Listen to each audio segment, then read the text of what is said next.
Hey guys, it's History Behind the Warrior, and welcome to another God of War video. With us still coming off the history of Zeus, should definitely give that a watch by the way. Today we'll be going back to the Norse series of games, and talk about a very important figure that we are yet to see, the last guardian of Jotunheim, and former wife of Kratos, Faye. Now, before we talk about Faye and her ties to the giants, I just wanted to say once again, thank you for all of the incredible support on the God of War content. It has been insane. But before we do kick off, if possible guys, I would super appreciate it if we could get this video to about 500 likes. It not only helps support the channel, but also gives this video that extra push right out of the gate. Also, if you like what we do here and wish to see more, please don't forget to subscribe and tick that bell, as it will keep you up to date with all of my content. Now, without any further ado, let's get on to talking about Faye. Now, whilst for a majority of 2018's game, Faye is known as a human, she is in fact something so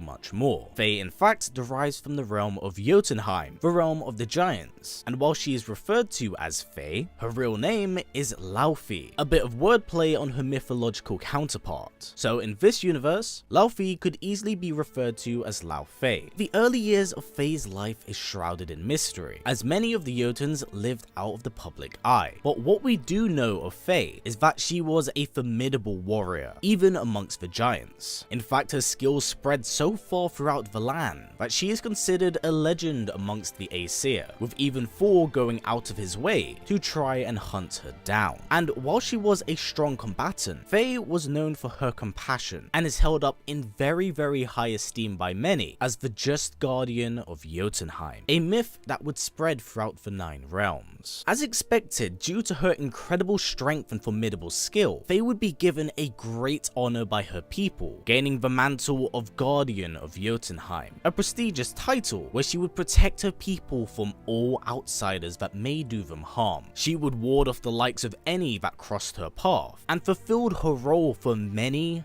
years. Jotunheim was safe and all seemed well, especially after their feud with the Aesir halted, as the Raven King Odin married Freya of Vanaheim. The realms were at peace, but this would very quickly change.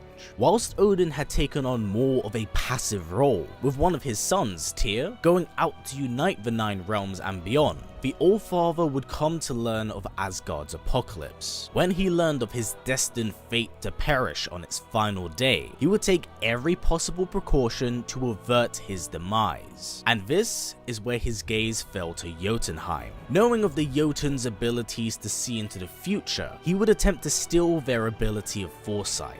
But luckily for the giants, they saw this coming from a mile away. So when Odin attempts to break their peace treaty, he would be cast out of Jotunheim, and the secrets would be kept safe. But even with all of that foresight, they did not see what was coming next. Having fully given in to his insanity, Odin would bring down his full wrath upon the frost giants, sending forth his son Thor to slay all of the giants that occupied Midgard. This wasn't a battle, this was a slaughter. Thor slayed all that stood before him, showing no mercy as giant after giant fell before him. This forced many of them to retreat back home, as the massacre shook the realm of Midgard. Faye, with the assistance of Tyr, would try to save all of the Jotuns they possibly could, as the giant serpent Jormungandr was able to hold off Thor, but in the end, the damage had been done, and a new era was born. With Odin on the warpath, Faye and the giants would cut themselves off from all outsiders, even sealing the gates and keys to Jotunheim with the assistance of Tyr. The Jotuns believed that the right thing to do was to build themselves back up again, and whilst they did have the right idea, preserving their remaining numbers, Faye would travel out of Jotunheim as she still wished to assist her people that may have not made it to the gate in time. So Faye would travel to many different realms to assist the lost back home, or help them relocate to another world. During this journey, she would come across the dwarven brothers Brock and Sindri, the blacksmiths behind Thor's Mjolnir. Now, having felt partially responsible for the deaths of the Jotuns, as it was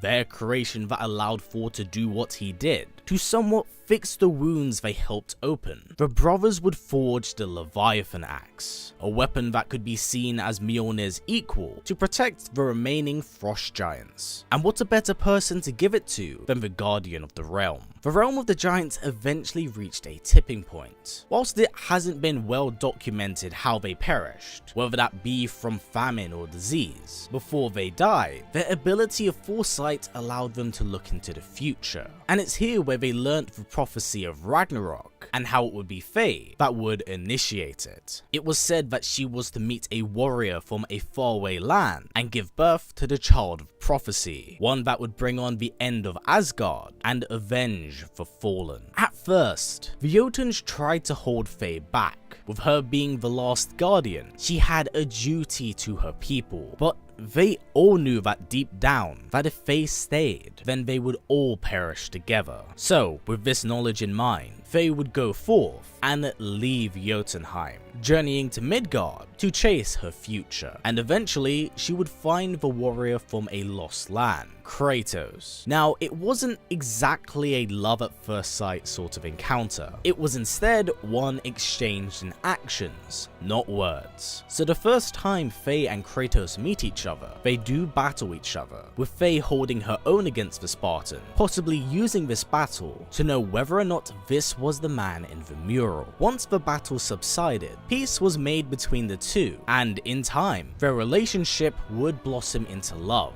with the pair settling down in Midgard and having a child, Atreus, or Loki as his mother would call him. Now, the following years were very quiet for the pair, as Faye had cast a magical ward around their home to hide her existence from the gaze of Odin. Kratos during this time is very distant from the two, choosing to instead spend his time in the woods, channeling and harnessing his anger from his past, a past that Faye would know of, as Kratos would confess to her who he was. And knowing of the path that lied ahead of her son and husband, she would encourage Kratos to do this, to grow stronger for what was coming next. Now, as Kratos fought, Faye decided to remain at home and raise Atreus. She had a very close relationship with the young boy, teaching him how to read, write, and hunt, even passing on her talon bow to him. Eventually, Faye's time would come, and she would pass, but not before performing one final act. Still having hid her identity from both Kratos and Atreus, she knew that she would have to help push them into the hands of fate. Thus, she would mark a tree in the woods to be cremated on, and finally have Kratos and Atreus take her ashes to the highest peak in all of the 9 realms, and let her be free. Whilst Faye is ashes during the story of the 2018 game, her dying wishes are ultimately what throws Kratos and Atreus on the journey to Jotunheim. Having the tree cut down is what reveals her identity to Odin, who in turn sends Baldur to their doorstep, mistaking even Kratos as a giant. Although she isn't active during the story, you see her gold markings throughout the landscape,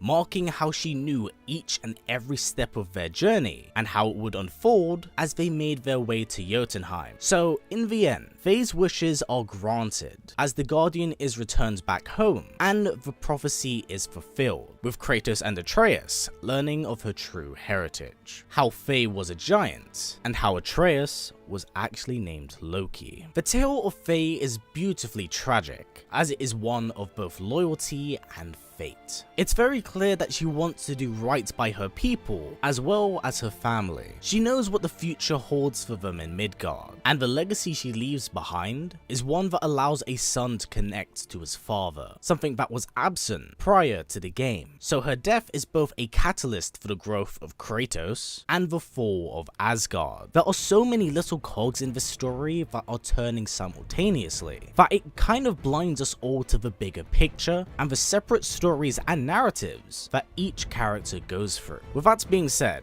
this has been it for the tale of Faye, the last guardian of Jotunheim. Now, whilst whilst yes, I've covered a significant portion of her story here, there are still so many gaps. So I'm very interested in God of War Ragnarok to see how things will unfold. What else will we learn about Faye? Only time will tell, but for now, stay strong, stay well, and keep on fighting as Ragnarok comes for us all. Take care everyone, see you soon.